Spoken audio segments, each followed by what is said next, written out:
এখন আমরা আমার অনুভূতি, চিন্তা ও আচরণ এটি জানব।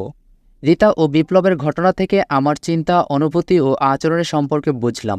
এবার আমরা বন্ধুর সাথে ঘটে যাওয়া ভয়ের একটা ঘটনা শেয়ার করি এবং নিচের ছকটি পূরণ করি। ছক নম্বর 1-এ আমার অনুভূতি এবং আমার প্রকাশ। শিক্ষার্থী, আমরা এই সমাধানটি নিচে দেখিয়ে দিচ্ছি। তো আগে জেনে নেই আমাদের ছকে কি দেওয়া রয়েছে। বন্ধুর সাথে ভয়ের ঘটনা কি ঘটেছিল এটা লিখতে হবে। তখন আমি কি ভেবেছিলাম এটা লিখতে হবে। তখন আমি কি করেছিলাম এটিও উল্লেখ করতে হবে।